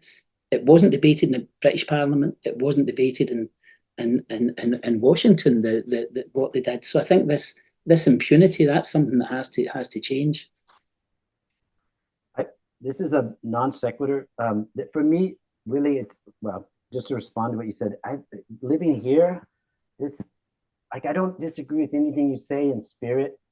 Like in my heart, that's kind of how I feel. But my mind and my studied opinion, like living in this culture, such as political culture, is like Obama. Like I can't even think of Obama. It's not like what was he like, the idea of what was he able to do, like let's say the limits, or like I used to have these debates with some of my family members. They'd be like, well, his hands are tied, he can't let the prisoners out of Guantanamo because the Senate won't let him or something.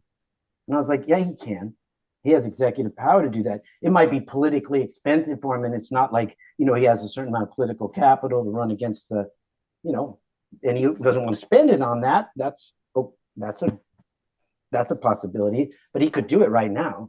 He has all the power to do that, invested in him politically in his office. So he's choosing not to do that. And anyway, putting that aside, I just want to clarify something about the Germany stuff. So two things. This is mostly for Mark, I guess, because we talk about this stuff. Having spent about 2 years living in Germany and quite a bit of years, having German family and relations with German folks, I don't think anybody there is tripping on the Holocaust, or I don't think anybody's trying to manage their feelings about the Holocaust. No one's ever mentioned a word about it to me, and I'm pretty sure I'm the only Jew many of these people have ever met. And I don't feel any discomfort either, like they're trying not to mention it. There's no tiptoeing. It's just not a topic. But if you look at how Germany is dealing with what's happening in Gaza and the whole issue of anti-Semitism and their hate laws that I saw somebody say a tweet, which was actually a good one. They said, Germany, why don't you get a therapist to deal with your guilt over the Holocaust instead of supporting a new genocide? Right. I think that's the official part. Okay. I think most people there are either unaware, like they don't know about the German submarines being sent to Israel. Like they don't really keep track on it. Like what exactly are we have to do? What is going on, like with reparations still or not?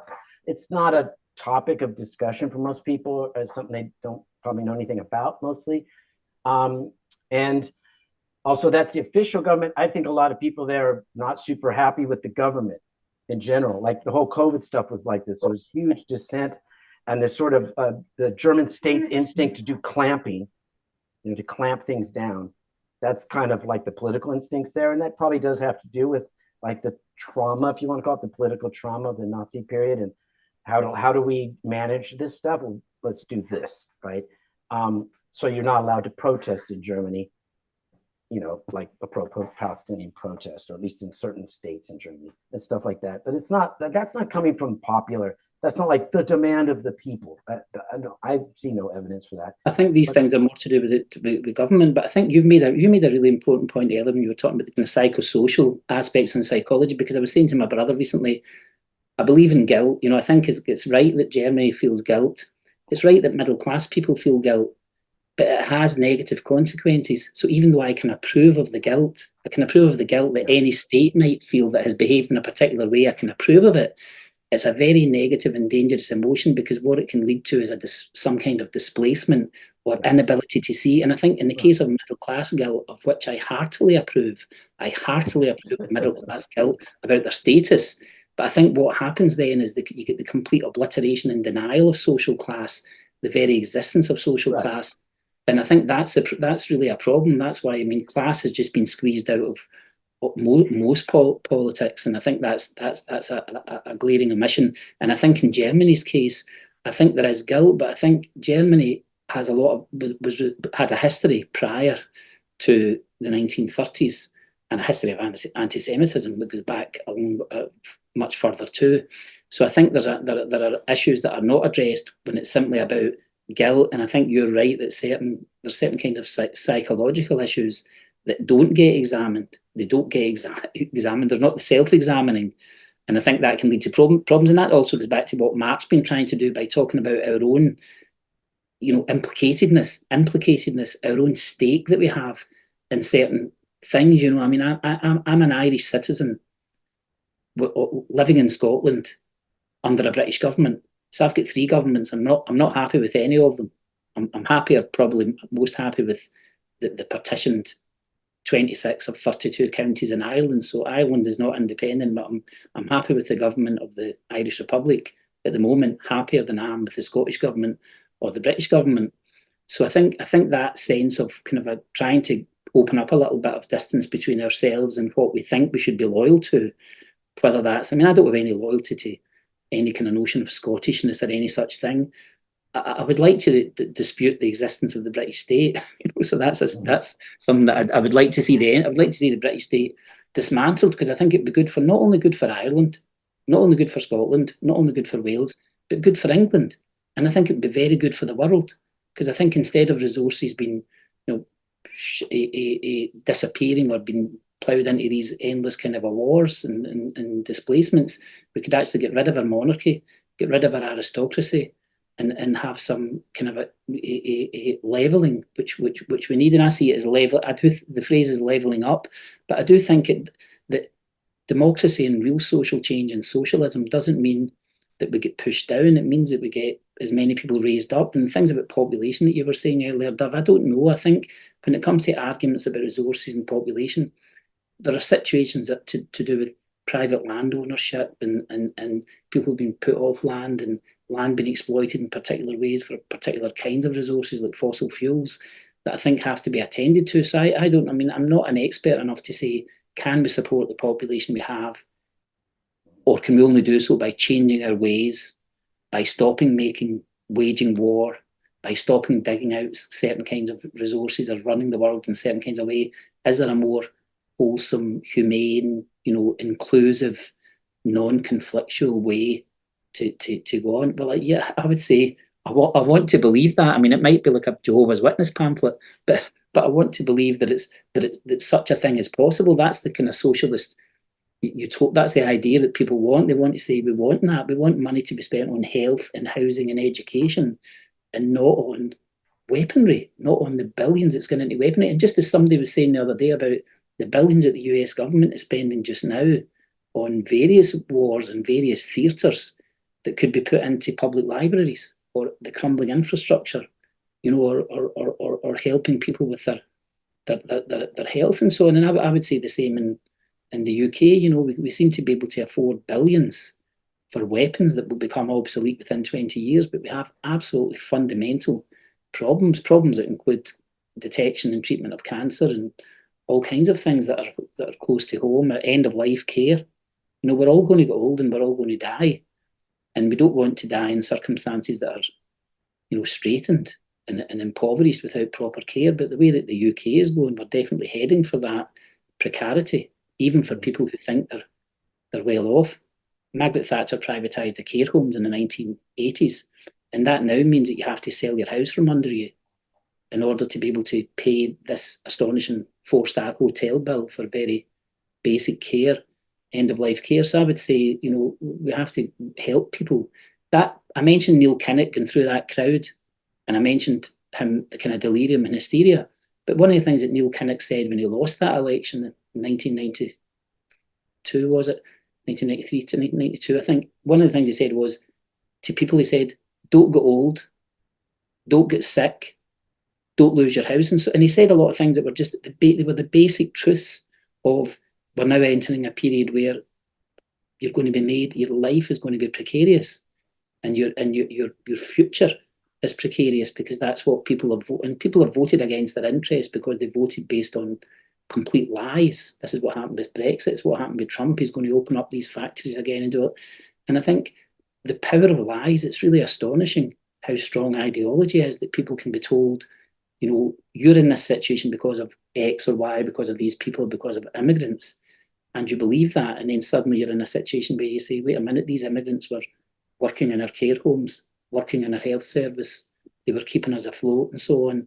And they were absolutely essential to our infrastructure. And this was all about billionaires and tax dodges, and nothing to do with immigrants. The whole Brexit propaganda, I think, like the whole Trump propaganda. I mean, one seam of it was Islamophobia, which we're still in the midst of, and have been in the midst of maybe for 30 odd years, that it's been really the dominant, I think, the dominant prejudice in the media. Certainly, if you look at the media, and studies have been done of Brexit, it was all about, although it was about Europe and free movement in Europe, a lot of the propaganda was about Syrian refugees, Afghani refugees. In other words, it was aimed at Muslim countries outside of Europe, even though that was not really relevant to the particular case that was being made. And this is happening now with this Rwanda story about the Tories want to send all the immigrants to Rwanda, and they've paid them £400 million to take these immigrants and so on. So there's a lot of stuff that goes on that's back to the kind of propaganda that we're all familiar with from the 1930s.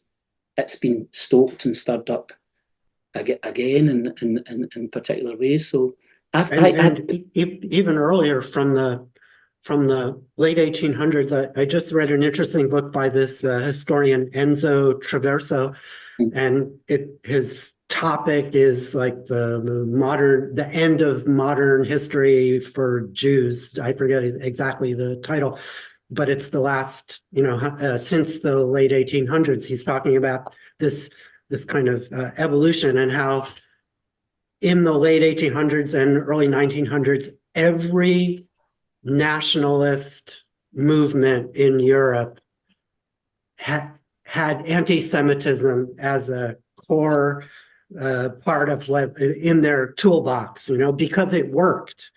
And it brought people together, and that has totally shifted. So that same role is now played by Islamophobia in the nationalist movements all over the Western world. And so it kind of brings me mentally full circle to this, to the despair of how we're in this endless cycle where there's things transform, sort of mutate into other versions of what they were before.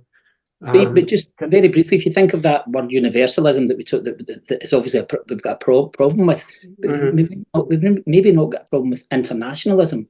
And I think internationalism, i.e. recognition that we can see beyond our own national interests, our own tribal interests, our own particular interests, our own people interests, even their own community interests, that must be necessary. And I think on the left, including the Jewish left, there always was an understanding, as there were when they were in the vanguard in anti-fascism in the 30s and in Spain, for example. There always was an understanding that an injury to me is an injury to others, and we have to stop this in its tracks. And so there was a sense of the international. And I think maybe that's something that's been lost. You might say, is it coming back? How is it coming back? But I think there's probably there's a tendency to kind of box ourselves. So this is how we look at the world, and we see a little bit of this at a time. And we don't actually open up and try to say, as my father did in the 1930s, as many communists did, you were interested in what was happening in the world as a whole, as far as you could be. I mean, nobody can have the entire globe in their head, but you took an interest in that, and you were certainly critical of your own government. That just went with the territory, that you were critical about your own government.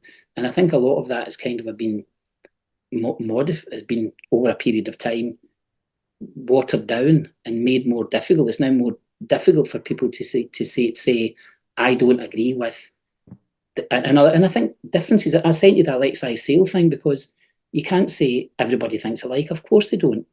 Israeli citizens don't all think alike. Jewish people don't all think alike. Scots. So people disagree, and they disagree deeply and fundamentally, and you can find those disagreements all over the place. But we're kind of duped into thinking that there's a particular, and I think that's a racist stereotype to think that people from particular communities or in particular countries or in particular states or of particular religions are all on the same page. They're absolutely not. But there's certain governments who would like to make you think that, and maybe even certain universities would like to enforce an impression that that is the case, and it's absolutely not the case. I see disagreement everywhere, even in my own head. So I think that you raised the question. It has a formal name. It's called standpoint epistemology, and it's the idea that because of some, let's say, material or identity claim a person might have, like as a working person, as a carpenter, I would just like to say, what the fuck is that? This is an absurdity, and yet it's a understandable, inclination that people have to sort of imagine. Rightfully, like maybe I do know 3 carpenters that agree with me. Like you can't say this as a Jew because, the famous joke is you get like 3 Jews in a room, you got 7 opinions or something like this. Or it goes different ways, but it's hard to do it. The thing about anti-Semitism that I think makes it so odd among isms of especially like negative views, bigotry, let's say, is like German, the anti-Semitism of the 30s or 20s and 30s in Germany in particular, and the Holocaust and all that. This is fundamentally different. And the genocide, the resulting genocide, is fundamentally different than what happened in Namibia. But no one talks about this. The Herero weren't maligned and attacked and murdered because they're just these bad people that we don't want. That was like, let's take the land. There's a bunch of people that are farming there that have lived there for, no one knows how long. And we have to displace them. And then they're not putting up with that. They were resisting.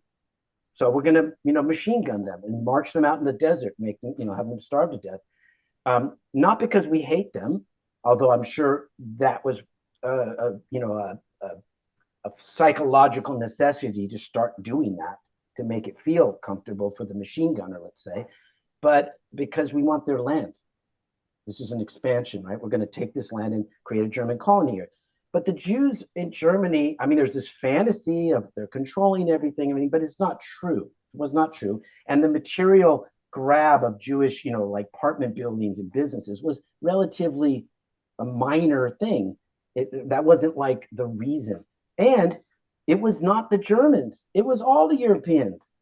But no one talks about that. The fucking Greeks. It's everywhere. Like in Poland, and those, of course, some people didn't feel that way, and they even went out of their way to protect people. There's some like heroic resistance, but whereas Mark talks about in Ukraine a lot, like this, it was not just the Germans, but it's always talked about. Like Germany did that, always.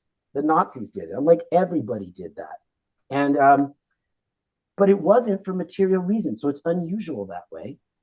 It was for these fantastic, imaginary, and unifying narratives, right? About they're trying to, all the conspiracies and the secret hand and all this stuff, as it is. But there was a distinct sort of class aspect to anti-Semitism. Even, it was made up. It was instrumentalized, Right, but right. but it was very powerful and it had a real, yes. It had a real aspect. Like in Ukraine, there were the Polish landlords, and then there was the Jewish merchant class that typically worked for the Poles. They were the innkeepers. My own grandparents. Like I knew vaguely they were innkeepers in Ukraine. It was actually the Austro-Hungarian Empire, but now Ukraine. And now I actually have a little understanding of what that meant. Like they had an inn of some kind. It was probably owned by somebody who was Polish, and it served the Ukrainian peasants. And it would give them credit, like typically, they would be broke and they would give them credit. And so there was this whole class issue, right? And then resentment based on resentment, yeah, and it got right. fueled, and so it was a path to power for any kind of, politician who wanted to like kind of take advantage of the opportunity Right. and to use it. And these whole movements grew up, and that's how they united everybody against this other, Right. No, right. but that's sort of the political side. But that other was also it came from a long history of like religious otherism, so it was already set up. Right. And so But do you see yeah, my, I just don't see my how do point, you though? ever get out of that cycle? But you see my point, like the settlers are like, well, it's not even that long ago in California, but let's say in the United States, initial waves of settlers. Mhm. I don't think people came with some animosity towards No, I each other. totally They go agree like, with you. hey, Yeah. there's no land here. I'm never going to have any, whatever. Right. To some extent, the bulk of these people would be economic refugees, not unlike, let's say, Salvadorans at the border today, at the Mexican border, or Haitians, or whoever is trying to cross the United States. They're like, I'm like, we're going hungry here. Like, I can't feed my kids, and it's socially unstable because of like there's such a minimal resource base in the community, and people are going after each other and gang kind of level stuff. Let's get out of here and go to this other place where we could do better and or survive even. So they show up there, they don't know what the hell's going on over here. They show up there ignorant, and then they become agents of genocide.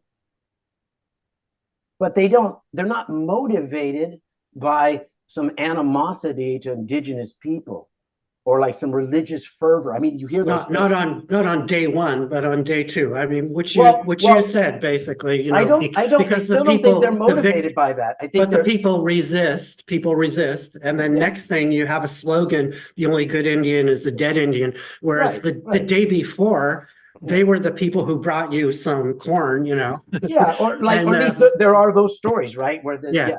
and there's those stories from Palestine as well. Absolutely, it absolutely so- fits. Yeah, absolutely. So, but I just think it's always getting the cart and the horse backwards. Mhm. And if you stick with the material question, you can kind of, I mean, it's not the Wrap your head around it. It's not the only thing, but it's sort of the baseline. Mhm. And it does make anti-Semitism is a little strange that way, because I think it's not quite as clear. It's super clear with African colonialism. It wasn't like a bunch of Europeans woke up one day. Leopold didn't think, I hate black people. He said, I like being rich. That's Yeah, and unless I know about what's actually going on at the sausage factory, the better. Yeah. He's not like, hey, come tell me exactly how you butchered people, and like, I just can't get enough of these blood and gut stories. Can I come down there and do some? I want to get in on it. I feel like I'm out of the action here. I think all of that's true, because it's not the moral critique in a way. It is there is a kind of, and I think that economic imperative, that's very Marxist. That's a very Marxist line to say, follow the money. What are people after? The resources here, and that's what people do when they talk. Even I've heard, I don't know if this is true or not, about gas and oil in the Middle East and how this is all.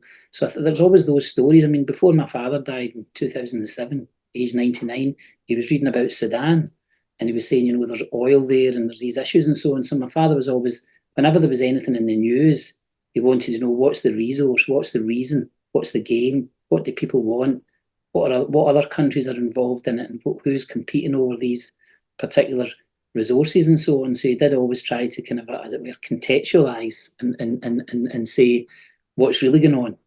This is one story we're getting, but what's the rest of the story? And I think that's maybe something that's missing now in the way that people look at things, because they don't look through an internationalist lens. They don't look to see what's the story behind the story. They only look at what they're getting on the headlines.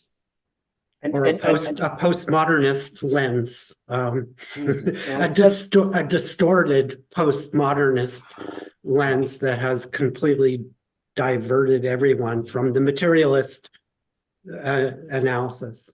So we've sort of come full circle on that one.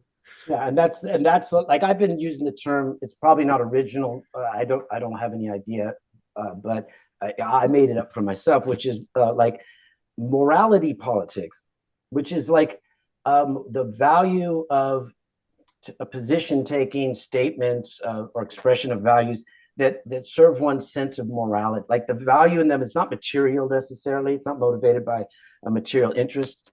Like it's like the same as like a union organizer talking about, you know, the profits at the company and how they're not being shared. That's a material argument, right? It has a moral aspect to it, but it's not purely moral.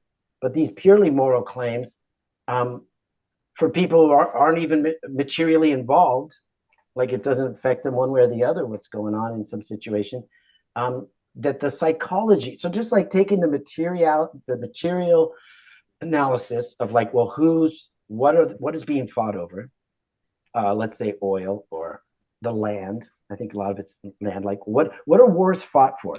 My claim is that all wars are fought over human and natural resources, period. Nothing else. All the other stuff is the cultural and psychological overlays to motivate, justify, mobilize, you know, or resist these efforts. But nobody fights a war over nothing. Over, you know, I just don't think that's true. Or if it is true, it's exceptional. You know, there's exceptional cases. So, and then if you just extend all that to the psychological realm, as we're facing, like we're in this extinction event, we're in a biological collapse. That stuff's real. I've spent a lot of time studying it. It's not made up. You know, it used to, off the coast of Scotland, the old fishermen here, these old tales from 200 years ago and stuff, and used to be able to walk across the shoals of herring. They'd be so thick in the water that you couldn't see the water. These don't exist anymore. Like you know, the depletion of the natural systems, the forests in the northwest of the United States are decimated. And if you ride your bike down the cut roads, you can't see it from the freeway. But I've gone bike tours up there, and it's just like you come around the corner and there's an entire like valley that looks like someone set off a hydrogen bomb, all over the place. So anyway, the psychological version of that is like we all, especially in the communication times we live in now, where everyone can know so much, Twitter, social media, and just like endless channels of information that you can gather. This puts a lot of psychological pressure on everybody. It's talked about as if it's a great thing, the information age, but this is catastrophic for human psychology, unless you're a weirdo like the three of us or some other, you know, 5% of the population that likes to obsess about thoughts and finds this sort of tolerable, if not somewhat painful.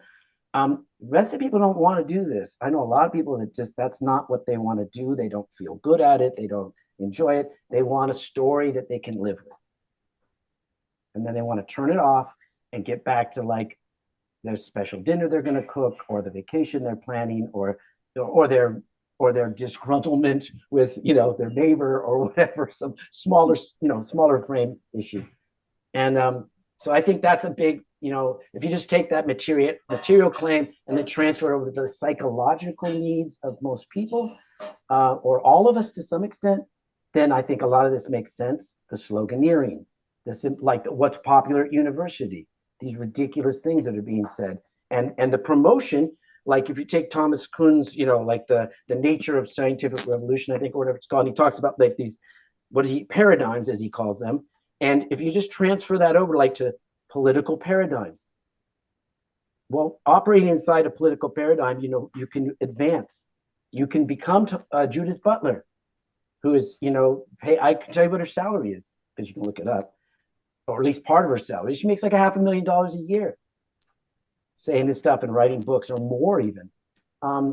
So there's this huge, and a lot of the problem I'd have with someone like, who are we talking about? Gates, right? And like the Black Studies departments, which have given rise. Now we have Israeli studies, so that's good. You know, we have, it's just, obviously there was a need for that, but also there was positions offered. You know, Angela Davis is drinking wine, as Norman Finkelstein likes to point out, on Martha's Vineyards right now with a bunch of, you know, the worst people in the world having parties and stuff. Anyway, so I'm saying a little too much there, but I think there's a psychological world that can be as much parallel to like a Marxist materialist kind of analysis world. And that this explains a lot of why people are adopting certain postures. And these postures are not helpful because they displace actual political organizing. And that's what's wrong with them to me. Not that they're just factually incorrect, historically ignorant, simplistic, but they're displacement. And that's, I think, why they're tolerated. You know, that's why for all the complaining about the universities and the leftism of the universities, it's okay because it just disables actually any meaningful organizing and you know, like cohesive challenge, which of course the material conditions in the United States would support right now. I stepped over 2 people getting into the Y to go swimming this morning. You know, it's like everywhere. It's obvious, you know, increasing levels, as you were saying, Willie, like these, you know, you got to sell your house to be an old person now. So you think that would be an organizing, you know, that would provide some organizing energy. And it's widely understood, right? I mean, people know this. It's not like they find it might have been a rude awakening for someone 20 years ago or something, and now it's commonly discussed. So anyway, I think that explains a lot of the kookiness of the social media realm, which is also out on the street. It's not just in, you know, Twitter. And Willie, did you happen to have a chance to watch that 2-minute video, that CIA recruiting video? Have you seen that, Dov? of course, it's the best thing in the whole world. I mean, people could listen to us talk for 2 hours, or they could spend 2 minutes and just watch that video because it's absolutely, it's priceless, but it kind of encapsulates what you were just saying. It's like perfect. this illusion of change and cutting edge politics in quotes, which just is a complete diversion from anything but real. it also speaks to something I think that's real, especially in the US, which is it is actually also true what they're talking about there. Like if you are, I mean, this is maybe a little bit played out in academia, but in the 90s, like when my friend was getting his PhD with Judith Butler, no less, at Cal here, if you were a young, bright, academically inclined Black student, and you're serious about your studies and you had the talent, you had a red carpet would roll out in front of you. You'd be a professor by the time you're 30 years old. You'd be tenured by the time you're 40. No question about it. As long as you were, you know, a good academic worker, like you produced your papers and you got cited and you didn't, you know, maybe cross certain lines, which is required for everybody in academia, as I'm sure Willie knows. Like if you go, you know, you can get bounced pretty easily if you go against the wrong people, depending on your discipline. Maybe not so much in 17th century literature because it's not politically charged, perhaps, I don't know, but certainly if you're talking about contemporary race relations in the United States. So so that girl, that young woman who's the CIA agent, I don't doubt that there's people like that, and that if you were a young, like bright, non-binary, proud Latinx, whatever, what was she like? Cognitively, yeah, she had like anxiety, like some, like, you know, on the spectrum or something. That's right. That you will actually could easily find yourself being an analyst. You know, not necessarily running the agency, but like with a good middle-class job at the CIA, they'd be happy to have you. Yeah, they want to diversify. Stanford, Harvard wants to diversify, as seen by the whole, you know, swirl around their president. You know, they're eager to. So, and the military as well, and on and on and on. So maybe that ad was just reflecting, it's as absurd as it was actually an honest recruitment video. Yes, absolutely. You know? Yeah. So, and I think that's kind of where this, like the meeting of the tides is, like between the, you know, like I don't say, let me say the word woke. Okay, I said it, woke, but not woke, but like identity politics and a lot of stuff in that realm that's very popular, academia, and fixating on those things meets with like class issues and like, or more like substantive material issues, which is like they kind of meet and there's a swirl at that little meeting place, And there are a bunch of people in there that actually will benefit from this meeting. It's not the entire, like not everyone, but there is a lot being offered there, I think. So again, like in the US where it's like a win-lose culture, kind of a pirate, like, as long as there's opportunity, people are down with it. They're not, I think people love Trump partly because it's like represents this like casino life concept of a culture, which is kind of how it is here. And some people do really well. And that includes Black and brown people now. That includes non-conforming people can do really well. And people want to be one of those people.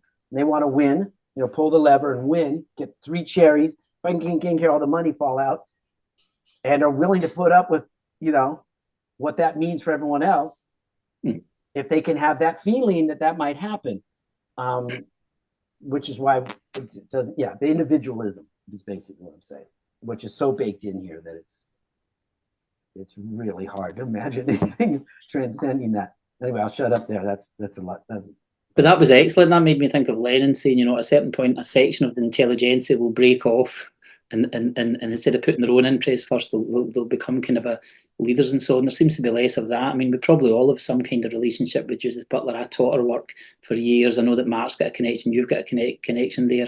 And I think even on what I try to think of with what's happening just now is that people have very strong, people who you disagree fundamentally on one issue turn out to be absolutely on your side on another issue. That can work differently. And that's why woke culture, or as I call it, zombified, somnolent culture, or cancel culture. What was it? Somnolent, so sleepy-headed. Yeah. Zombified culture. There's nothing woke about it. And I think cancel culture too, you have to recognise that the same people might come out with different views, some of which you agree with, some of which you don't. So I think the whole basis of cancel culture is censoriousness that denies you access to discourse that you really ought to hear. And there are people in the UK whose opinions on one issue or a couple of issues have shut me off from them, who are now here making statements that I agree with. So it's just a reminder of being aware of the fact that individuals contradict themselves and they have different kind of views. A stop clock is right twice a day, and you kind of take those things on board and try to be inclusive, because we all live in our own times where we get angry or we get upset with someone and we think, right, I've had enough of you. And so then you realise that there's another side to it. So just to try to keep a conversation going, as we're doing, I think is extremely valuable and important. I used to say to my students in a cliche, I would say, I come to school every day to learn and not just to teach. And I feel that if I haven't learned something new, then I've not had a good day. And I'm still at that. I wish I could live longer for a variety of reasons. And one reason is just so that I could know more and read more and understand more. I've got 30, 40, 50, 100 years of stuff I'd like to read and things I'd like to write about. And I've got so many ideas that's the important thing, is just to keep that conversation going and not have it bounded by, you can't say this or I've got this wrong. George Orwell went down into the London Underground in the 1940s because someone told him that it was predominantly Jewish people that were down in the shelters. He went down himself. George Orwell said and wrote some things that can be seen as anti-Semitic. Then he backtracked or learned and said things that were critical of anti-Semitism. The same George Orwell that can be seen as occupying these different spaces. And I've got a whole little bibliography about Orwell and anti-Semitism. And people who don't like Orwell and think he was a British MI5 spy, or that he was a Trotskyist, or that he didn't do enough in Spain, or that he was an anti-communist, these people will like to hear the stories about Orwell, the anti-Semite. But other people will read Orwell and say, well, Orwell was crisscrossed by contradictions to do with his background, his birth in India, where he served in Burma and so on as a kind of policeman. He's full of those contradictions. He wasn't perfect, and he said and thought things at sometimes which he then learned from and changed his mind on and backtracked. But if you only focus on one, you could pick out one quotation or one passage from Orwell and use it to damn him and maybe to try and cancel him if you were of a mind. But I think we have to be able to kind of look at the whole, look across someone's writing, and also realise that everybody's allowed to change their mind. I always quote the Karl Marx thing, who said, for a long time, I believed to be a revolution in an advanced capitalist country, Germany and Britain being the two examples. And then he said, deeper study has convinced me of the opposite. And I think that's a great line. Deeper study has convinced me of the opposite. Nothing will happen in England till it breaks a connection with Ireland. That's what he said. So colonialism was the ruin, empire was the ruin of the possibility of socialism in England, because it was a displacement of class. There's no diversity without social diversity. It was a displacement of class. It led to racism. It created migrant and immigrant labour that could then be blamed for. So Marx spotted that, and he revised his position. He says deeper studies, and I think we can all benefit from deeper study, because I've changed my mind about all kinds of things. I love John Milton, but I used to say to students, John Milton's wonderful, but he hated women, the Irish, Catholics, and Scots. Apart from that, he was great. And it's true, he was a wonderful radical, but the English Revolution never happened. It was a colonial war waged by Cromwell in Jamaica and in Ireland. It was about colonialism, and the Levellers and the Diggers and all the dreamers of the 1640s ended up in prison in the 1650s, or executed or poisoned in one case. So I think that's history is not what we think it is, and I think it's something we have to, as it were, burn our illusions and go back and say that wasn't so good. Even I've got friends who are dyed-in-the-wool communists who wanted to justify the Russian invasion of Ukraine in their kind of a Soviet nostalgia. But Lenin wrote quite emphatically about the risks of a new Tsarism and a new imperialism, specifically with reference to Ukraine.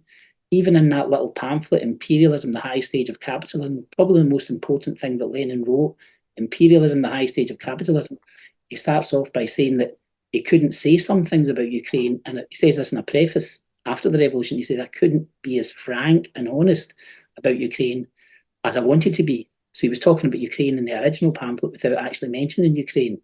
But in the revised editions, he was able to make clear that the Russian imperialism was something that you saw was in danger of surviving the revolution, as it were.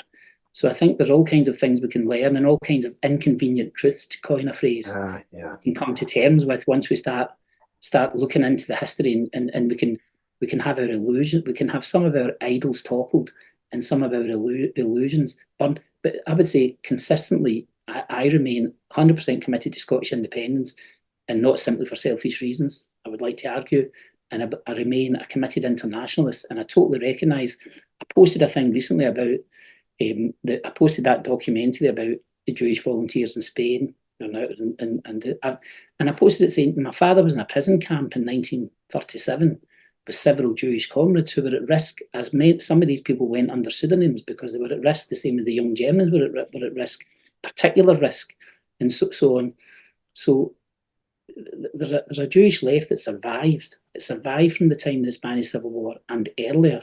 It survived and is still here and is still critical and still, as it were, our comrades and part of an international, as I would call an international.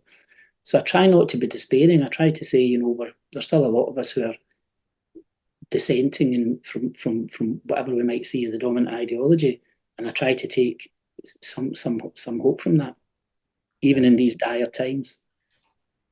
I wanted to interject that I think that part of what you're talking about in Jewish culture, or at least Ashkenazi culture, it relates to the idea of a mensch. And a mensch isn't something you're born, it's not an essential thing. It's something you work towards. It's something you're trying. It's not even something you work towards. It's the outcome for others to judge, of course, of a process of exactly what you spoke of, like a questioning mind and a desire to dig deeper and understand these intricacies or contradictions, and to try to grapple with them, and to try to maintain I don't know what the right word is. I don't want to say something corny like loving, but like a compassionate, empathetic concern for, and like Orwell's like this, like to be a principled person is to live in insecure life. Mm-hmm. And willfully do this, to know that you don't have such solid ground on everything. Maybe on some things, there's some things I thought when I was 15 years old. I still believe these things are true, like that I haven't found reason to throw them overboard. But So I don't think everything's up, not everything's totally unstable, and I think that partly what's going on now, like maybe globally for human beings, is like a reassertion of essentialism. And I think this is partly what fuels cancel culture. So someone isn't people use this language. They won't say someone did something. They'll say they are something. Right? They didn't commit a rape or a sexual assault. They are a predator. They are a rapist. As if this is some, assuming the accusation is somewhat true, which is a big assumption, that they just are that way, and they'll do it again. They can't help them. They're like a kind of like an animal. Like they're a cat. They're going to kill mice. That's just what they do. And so I think, and that ties in with Puritanism, the desire to be pure, to claim purity, which requires to project onto others. Others are the evildoers or the witches, and we'll burn them, and then we'll be rid of this evil and good and evil and all that stuff. And I think that's just on the rise, and that's probably on the rise because of the background animal level understanding that people are coming to of the limits of this world, and that we're up against them, and that there's going to be like a lot of it's going to be ugly going forward, because just to eat or to have material security is very much on people's minds, and very much affecting ever increasing numbers of people. This idea of a world full of refugees wandering around is not, I don't think that's some kind of dystopian future. I think that's the likely future. And people sense this, or even have a studied understanding of it, a few people. And this, so this is rising against this I think older view, which is you have to work for it, and it's a never-ending process. And I got that from my dad, as sounds like you did from yours, that you have to engage in this always. You have to continue to engage it. You can't sit back and just take purely moral positions and like castigate everybody. I mean, you can take some moral positions to some extent, but you have this underlying qualifying sensibility that this is open to question and needs to be questioned, because it will have its limitations. It will have its boundaries where it doesn't function anymore, or where it's even self-contradictory. And that's a dying ethic. Yeah, I remember my father used to sing, keep fighting on until you hear the bell, then stand up like hell. I think that sense of John Milton talked about every time you think you're on a peak, every time you think you're on the plateau, the peak, you realize that it's just a ledge with another. Yeah, you look up and they're like, oh, there. Yeah.